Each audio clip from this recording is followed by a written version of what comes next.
it's Slingin Dirt Media. Found my way out to Amelia, Ohio, giving some love to my four-cylinder guys in the Hornets. I got Logan Reinhardt with me. We're going to see what's going on in his world. Logan, thanks for having me, man. Hey, I'm glad you're here, man. Hey, part of this. Take two, right? Yeah, take two.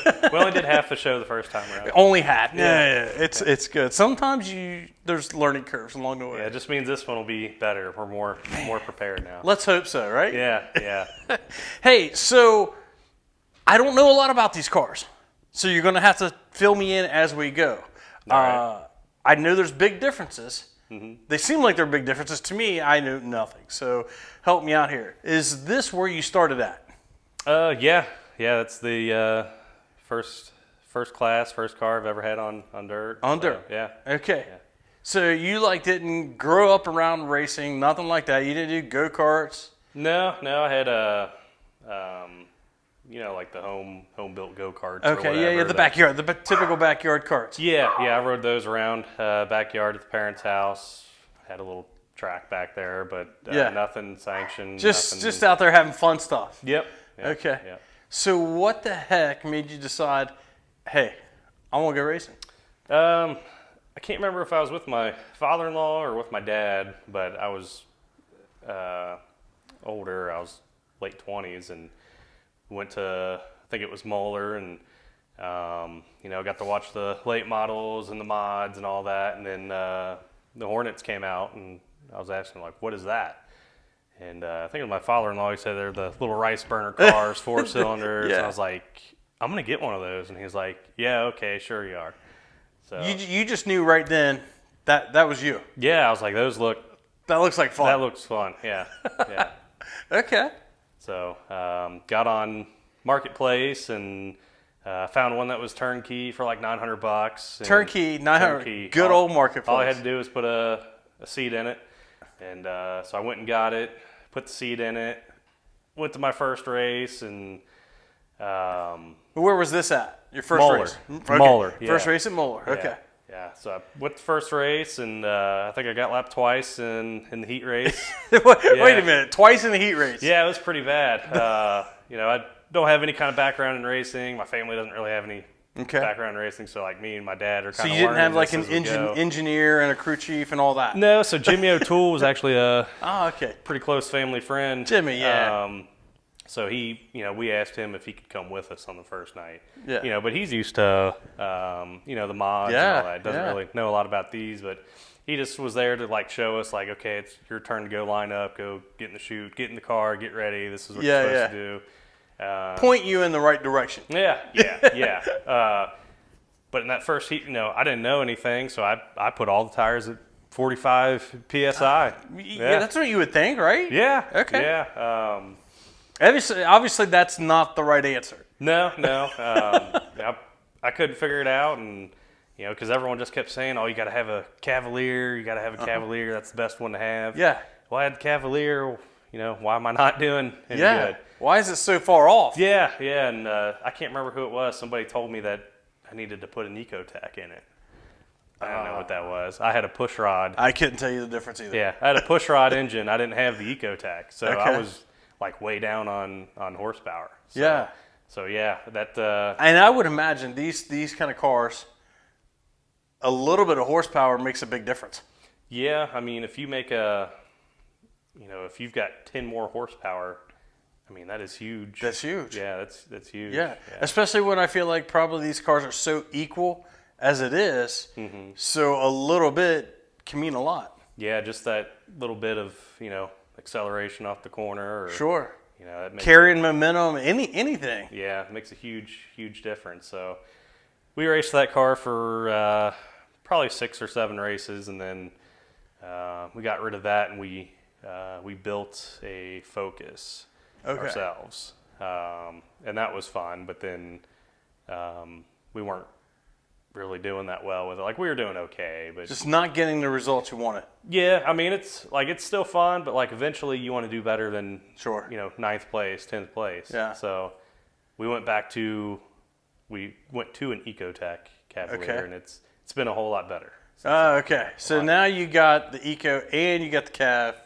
Yeah. Now we got the right thing that we should have had 4 years ago. Yeah. Well, but you needed that 4 years of learning to be ready for this. Oh yeah, that was definitely, all those mistakes were valuable. They were fun. Learned a lot from them, and yeah. So do you feel like if you would have started in the Ecotech versus where you started, would you have been ready, or did you need to work your way to that?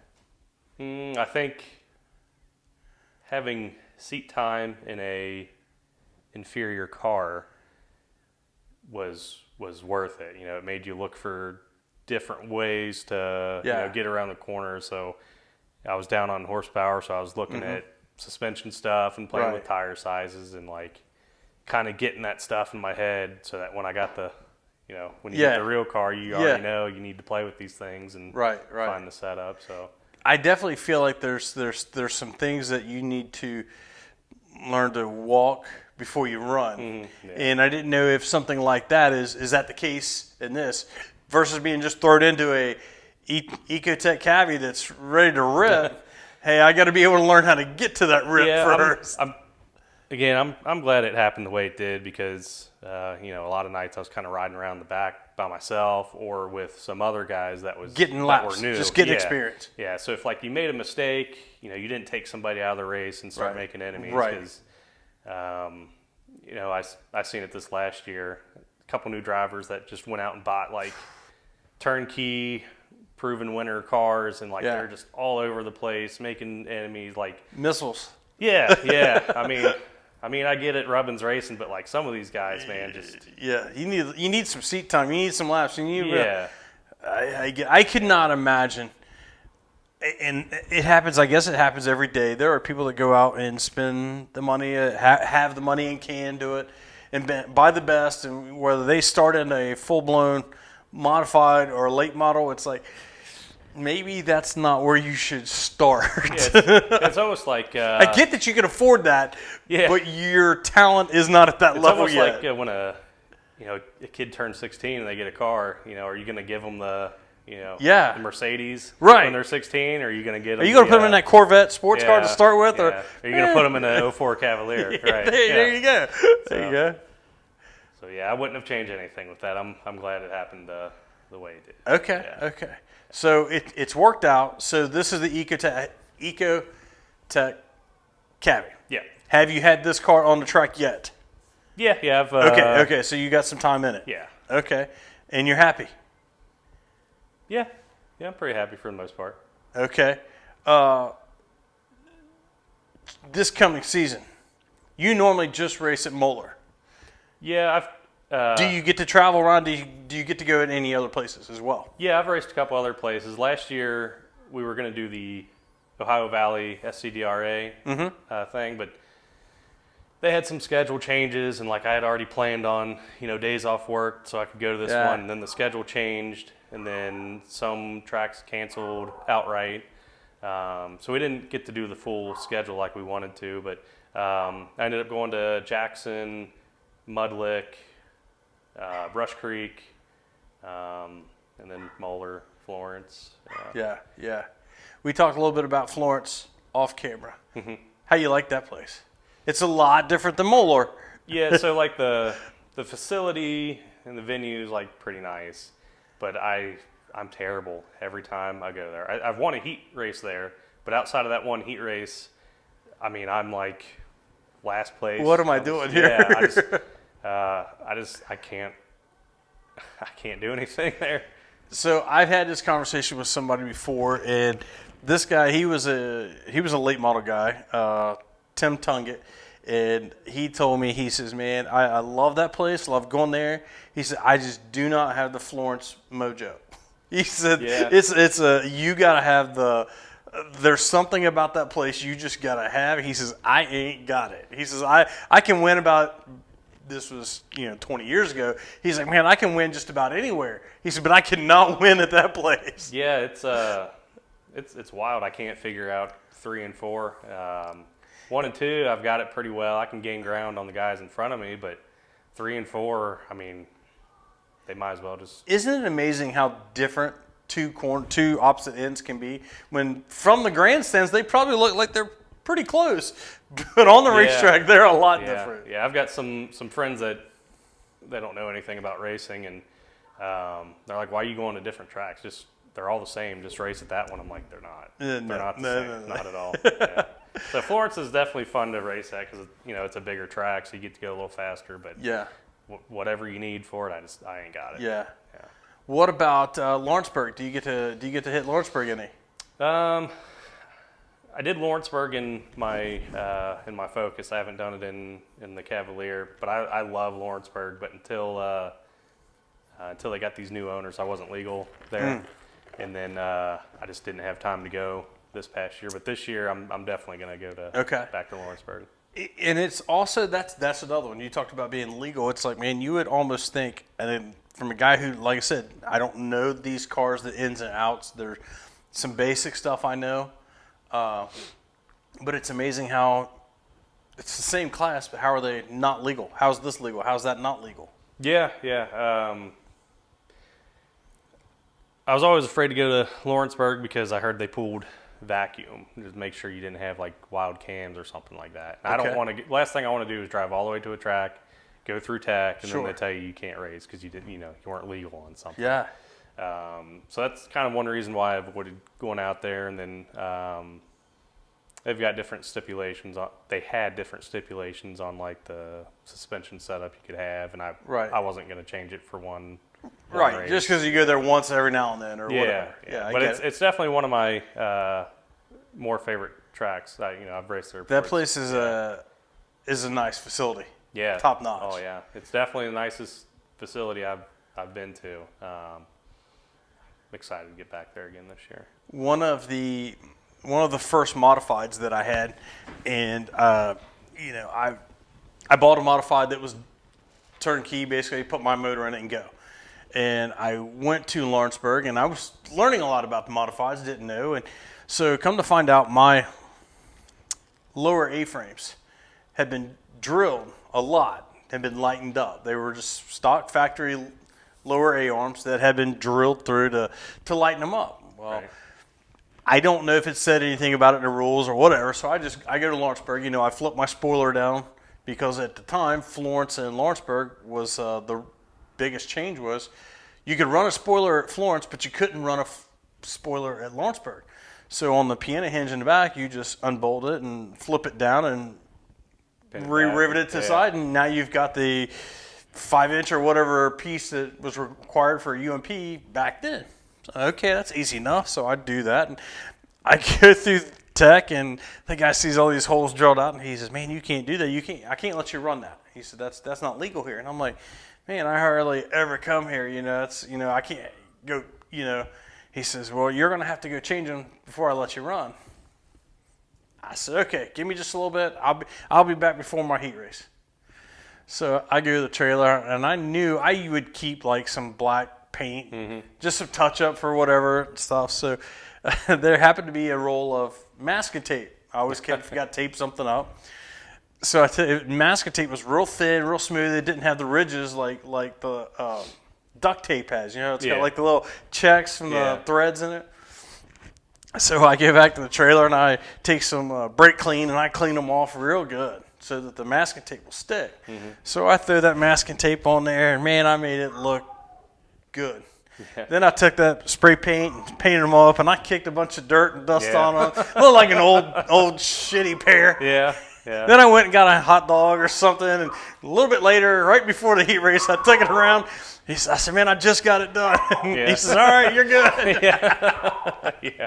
So did I bend the rules a little bit? I probably flat out just broke. But hey. Yeah. Sometimes you got to do what you got to do while you're at the track. You got to improvise sometimes. A little spray paint, a little masking tape. Right. Got me through. Did I blow away the field because of that? Oh, absolutely not. It didn't make a bit of difference. So there's got to be some little tricks to these things that are shady, maybe not shady. Yeah. There's maybe kind of what you're saying about depends on where you go. Yeah, everything's supposed to be OEM, but you just kick some dust on it and put some paint on it, and looks like it's OEM. It looks like OEM. Yeah. I remember a few years ago, I'm not going to say who, but anyway, I had a track promoter. He asked me, man, what do we need to do? What do you think we should do on these rules?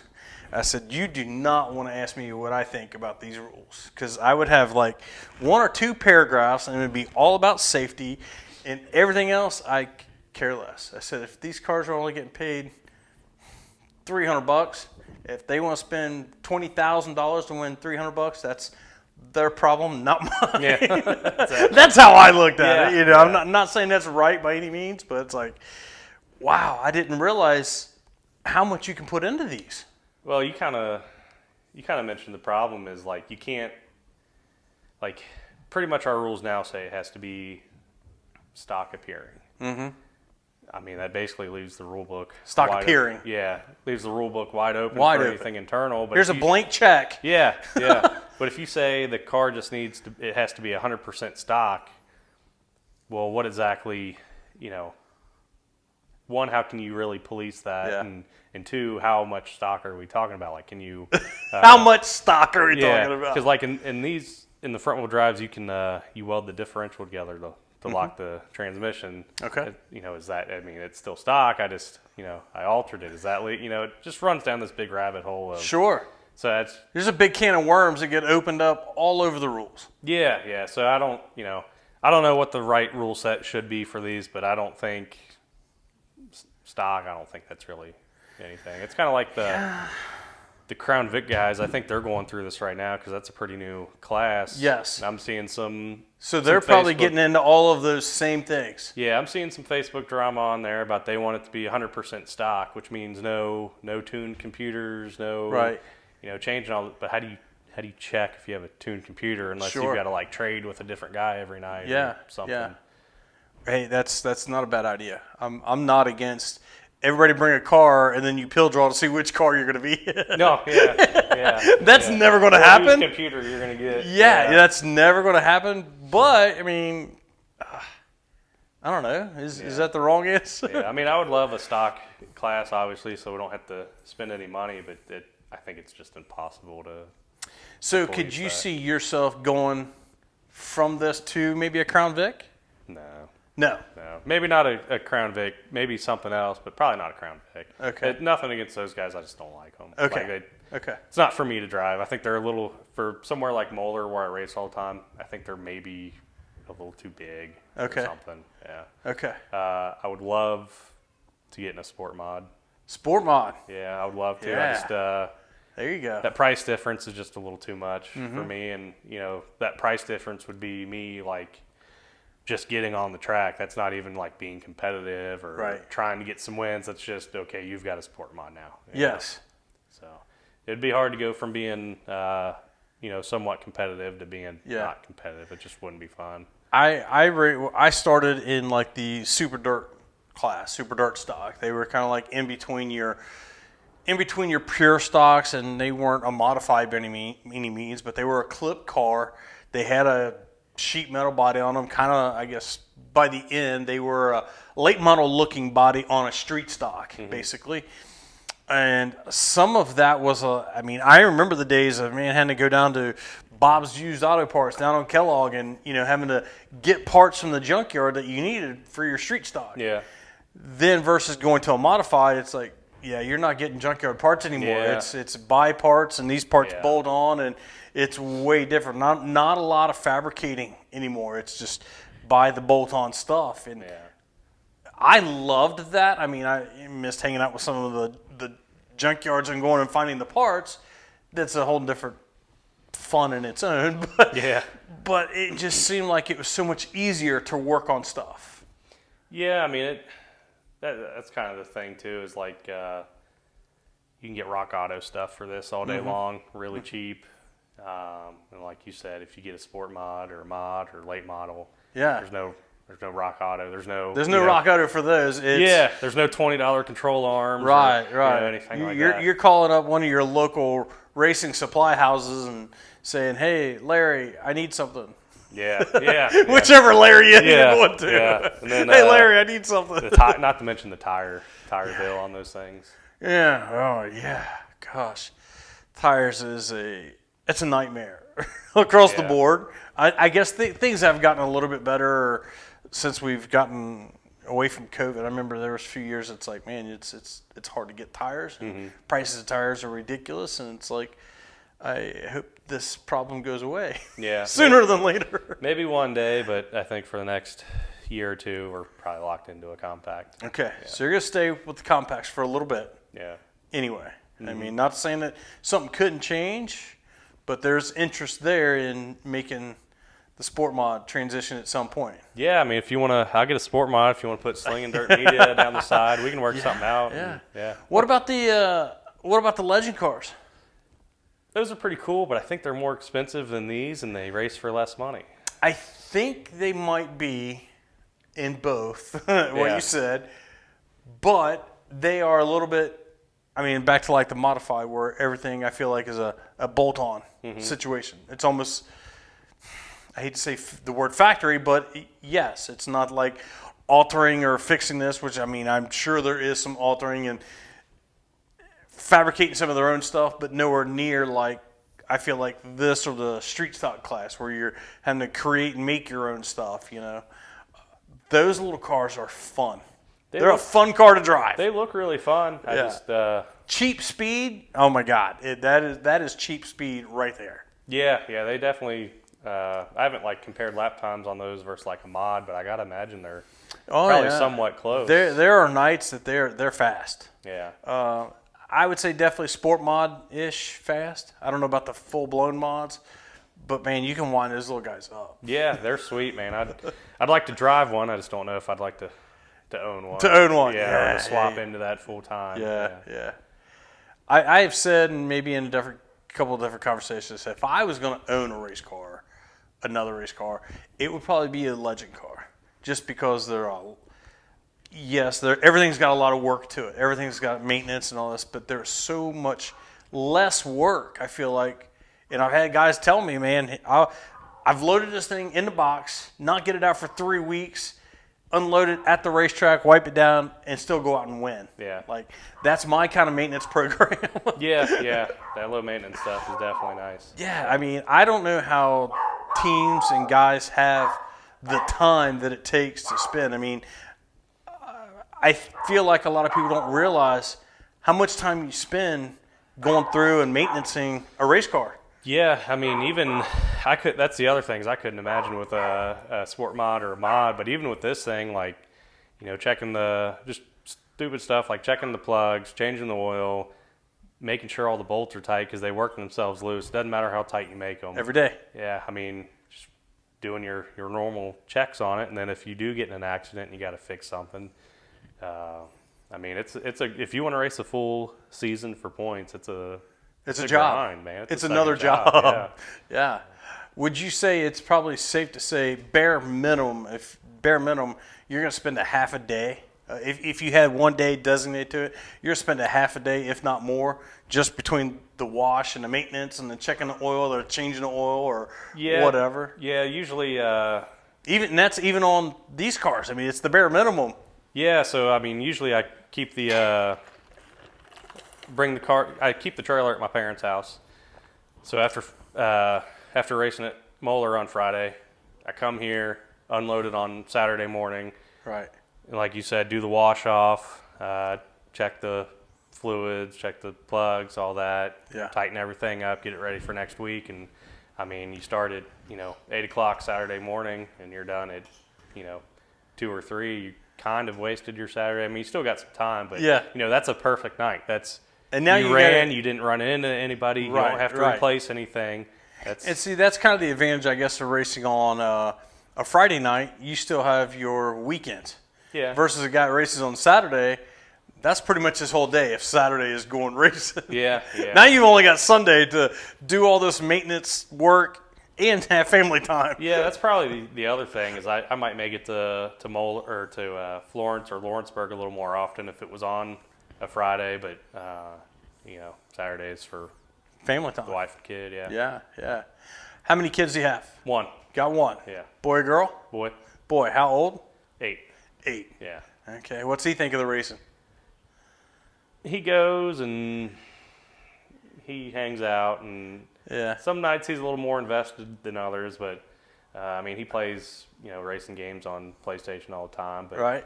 I told him, I said, I'll get rid of everything I've got, and we'll get you a racing go-kart, and you can start racing, and, we'll go to different tracks for you and stuff. He said, nah.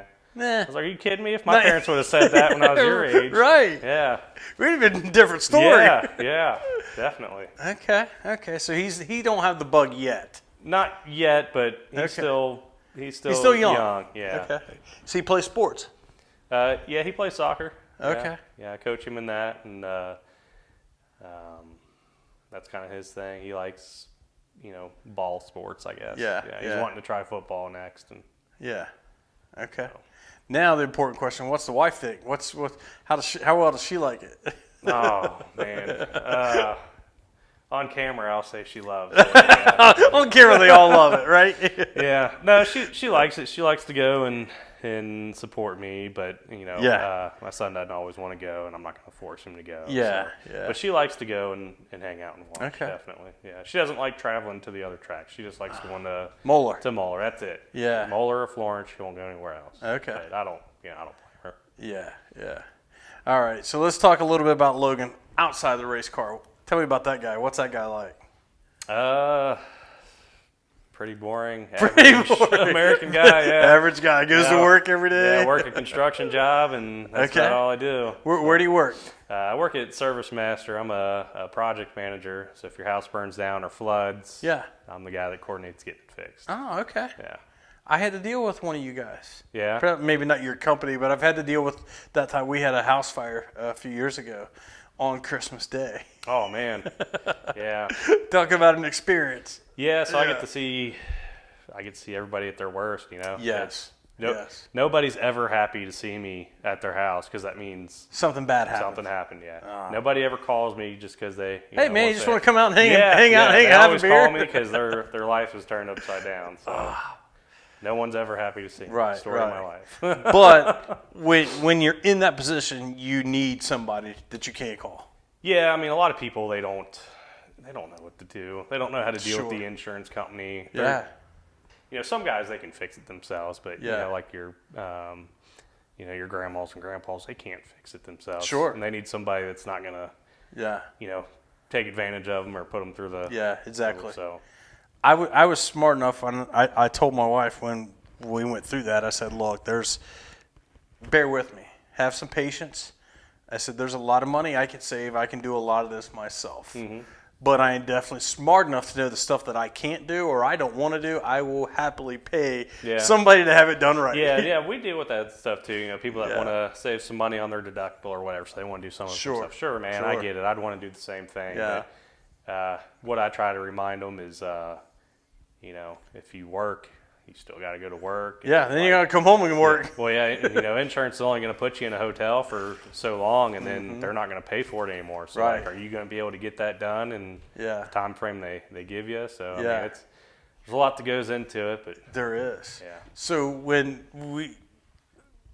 the back living room is what our fireplace had caught on fire, and from our kitchen to the back living room, where originally the house, there was like the sliding glass door where you go out on a patio. Yep.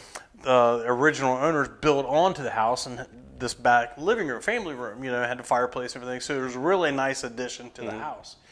So that was the part that caught fire from the fireplace. So I knew I could see this right away. Look, first thing I'm going to do is I'm going to seal this doorway off, put an exterior door right there. Now this room, if it was never there, we can get back in our house ASAP. Right. So we had to go through the whole process. Everything had to be taken out and cleaned, and the walls, everything had to be scrubbed and repainted, and we had to get through all that. When you have a fire, it's a really big deal. It's not I'll just wipe it off thing. Yeah, no. Every single thing in the room is contaminated. Yes. You don't know it. I don't know what made my wife think of this, and it was very smart, genius, whatever. First thing she did was she went through the hallway, closed all the bedroom, bathroom doors, and put towels down. And that really saved a lot. So a lot of stuff didn't from those rooms down the hallway wasn't affected at all. I'm like, that's major when what made you think of that? And she's like, I don't know. I just did it. I'm like, that's major. That was the door shut to the room. That's pretty major. Yeah. So each one of those rooms we didn't have to do anything with. But so like the whole rest of the house and the basement, I think we were actually out of our house for a little over a month, maybe like a month and a half. And like I said, the first thing I did was I framed up and put a door there in that doorway. So it's like as soon as we get these walls, everything cleaned and repainted and everything, we're getting right back in. Right, So I'm not living in a hotel no more than I have to. Yeah, man, it's got to be rough for those people that live in the hotels for 2-3 months. Yeah, I couldn't imagine. But doing that, it's, we've lived here for a couple years now, but when we were house shopping, like, oh, I like this, got a nice fireplace. I'm like, nope. No. Not doing that. There's just certain things you look for now, and you're like, nope, not doing that one, not doing that one. Yeah. Well, we have another fireplace, but it's nice gas. It's got a remote control. I can turn it on and off, and no other where it's nice and safe. Right. Yeah. Yeah. Music. What kind of music you into? Oh man, I can listen to anything. Okay. Most people won't give me the remote to the radio though, because it's kind of weird. I like a lot of like rave music, EDM stuff. Okay. And I like country rap, so like Upchurch, Adam Calhoun, those kind of guys. Yeah. So a lot of people don't like that kind of music. Yeah. But I can listen to pretty much anything. But if I get my choice, it's what I'm listening to. I've got several different playlists, so it depends on what mood I am. Is what I want to listen to. Yeah. Yeah. So I've got one playlist. One. Okay, Yeah, you got it all on one. Yeah, so all like 700, 800 songs are just on one. You hit the shuffle and you don't know what you're going to get. Yeah, you get Garth Brooks and then you get Lil Wayne, next song. Yeah. So. Yeah. I remember, so I disc jockeyed at a skating rink when I was in high school. At the roller arena? No, I was actually the one in Mount Orb. Oh, okay. We used to sometimes go to the one in Beachmont, on like the all-night skates and stuff. So I still love my skating music. Yeah. That's not something you would think of. Like, yeah, I love my freestyle stuff, and it's great. But like, I would go to the music store when I would buy like I'd buy a Phil Collins, a Metallica, and a DJ Magic Mike, and the guy would just look at me like, you are really confused, aren't you? I'm like, you are like out there. I'm like, man, I will still, you never know, I'll go from Metallica to Lady Gaga and not miss a beat. And they're like, big swings. what the? Yeah, yeah, that's kind of how I am. I can listen to all of it. Right on. Restaurants. What's your favorite food? Probably Penn Station. Oh, that's awesome. I love some Penn Station. Yeah, probably Penn Station. I don't eat it as much as I used to. But, God, this stuff's good. Yeah, I had. I've got an issue with gout, so I'm not supposed to eat it all that often. But I tried to once a week. Once a week, yeah. I try to. Yeah. Don't always get to, but I try to. Yeah. I'm probably cut back to maybe I'm once a month, maybe if I'm lucky. But God, I probably used to be once a week kind of guy. Yeah. Probably should it's stop, so good, but it's just not so healthy. Yeah, exactly. Yeah. I gotcha. Is there anything else we need to know about Logan? No, I don't think so. I don't think so. Pretty normal, pretty average guy. Just nothing. Likes to go roundy round about me. Yeah. Okay. About it. So next year is going for points or something at Moeller, correct? Probably not. We're probably going to be racing most weekends, but I really liked the little bit I did get to travel last year. So I think this year we're going to try to go to even more. So we're not really going to run the full Ohio Valley SCDRA schedule. Okay. But I am looking at their schedule and see what makes sense. Yeah, so like last year, maybe it was 4th of July weekend. It was supposed to be Ponderosa one night and Cumberland the next night.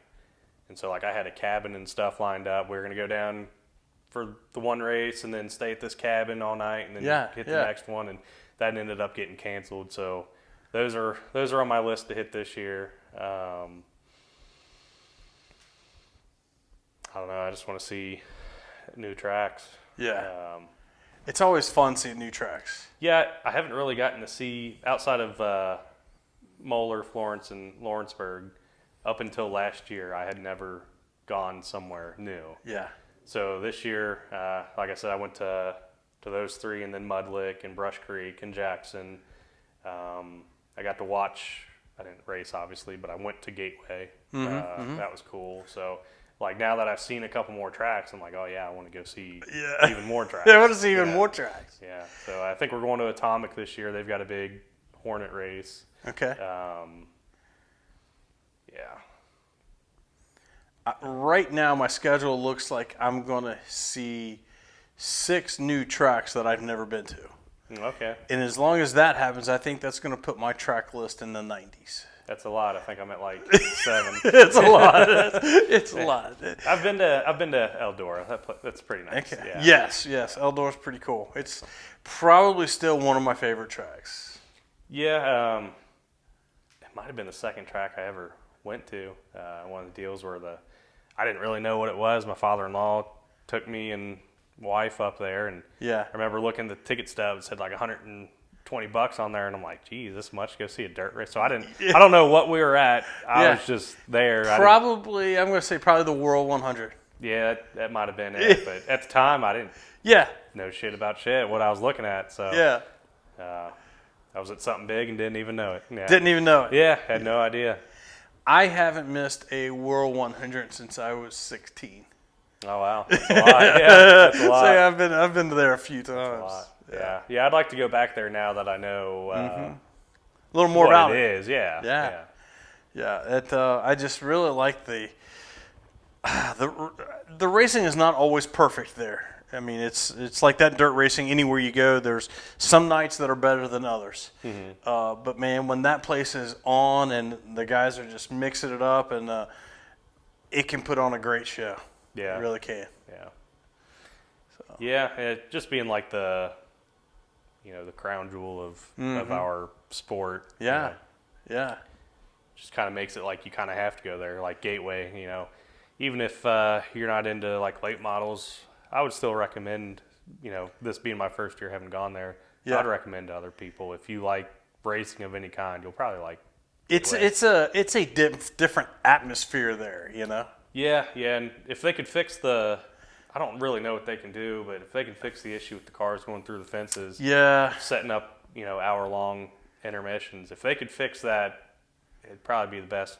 Right. And, I am by no means any kind of engineer at that, but I wonder if there was like more safety cables that went through the fence to maybe try to keep the cars from going through the fence, something like that might help or not. I don't know. Yeah, or if maybe they can make that barrier taller before you get to the fence or something. Yeah, maybe. Yeah, I'm not sure. Yeah. But it keeps building up to that, and then the track. Next thing you know, it's so easy to get up on it. Yeah. But it does look like they get better and better at what they do every year. So I guarantee they're going to sit back and look at and see what they can do to adjust that. Yeah, I mean that was literally my only complaint. Yeah, some of those hour-and-a-half cautions are like, this is brutal. Yeah, you get the idea, like, well, it's probably going to take an hour to fix this. Let's go look at the vendors, because when we first got in the door, I mean, there was nowhere to walk. You couldn't even look at the vendors. Yeah. Well, I guess everybody else got the same idea. Same idea, so, yeah. Yeah, I mean, you make one lap around the arena, it takes an hour to get around. You don't even look at nothing, and it's just an hour-long walk. Yeah. So get some exercise, stretch your legs. Yeah. Good deal. Anything else before we wrap things up? I don't think so. Just cool. Glad to have been a part of this. And glad to have you, man. I'm glad this worked out. We're now past the holidays, so it's like racing season is right around the corner, and seems like it is anyway. Let's hope it gets here sooner than later. I'm trying to get this. I'm trying to work on it like an hour or two a day, because I'm doing some pretty big off-season overhauls and stuff. Nothing crazy, but replacing a lot of stuff on it. And I'm trying not to come out here and spend 8-hour days. So I'm trying to do an hour here, little here and there. And so it's time to start putting a little more hours into it. Make sure I'm ready. Right. Because next thing you know, it'll be here. It'll be time to go. Yeah. Then I will be scrambling 8-hour days trying to get it finished. For sure. Yeah. Cool. Well, Logan, man, thanks for having us. It's getting this done, and I appreciate you, man. Yeah, I got to thank my sponsors real quick. Absolutely. Now's the time to do it. Yeah, Hurl Tackett with HT Financial Records. He's been my biggest sponsor for the last couple of years. It sounds cliche, but a lot of this would be really hard to do without his help. AKE Electric, Three Brothers Painting, Mueller Roofing Supplies, Baker's Lakeside Pub. I know I'm going to forget someone. They're going to be upset. I think DNS Auto Parts in Hammersville, the scrapyard. Those great people up there. They've helped me a lot with some parts. So yeah, my dad and Jimmy O'Toole for they do. Past couple of years, they've done a lot of the body work on the car, and using like automotive paint. This year we went with the old rattle can, but Yeah. those guys, my dad and Jimmy did a lot to make sure I've made it as far as I have made it so far. So Yeah. big thanks to those guys. My mom, she likes to wash the car even when it's already clean. So thanks, Mom, for keeping the car clean. So yeah, I think that covers them all. I love, and I noticed this, I love a lot of times, and it's in any and every division, and you ask a guy, and he starts naming and rattling off his sponsors. One of the first things he does is turns and looks at his car and starts naming off the car. Yeah, I don't want to. You don't have anything on the car right now. Yeah, well, you did pretty good just going off memory. Yeah. Well, we got the door panel over there, so I was trying to cheat, but I only got one sponsor on that door panel. We should have put the door panel over here behind me, so you got the cheat sheet ready. I think I covered them all though. I think Good deal. That's awesome. All right, thanks, Logan. Appreciate you having us, man. Thanks for having me. Yep. So there you go, folks. Hope you guys like it. Don't forget to like, subscribe, all that great stuff. And, man, just like always, we'll see you at the track next week. Thanks.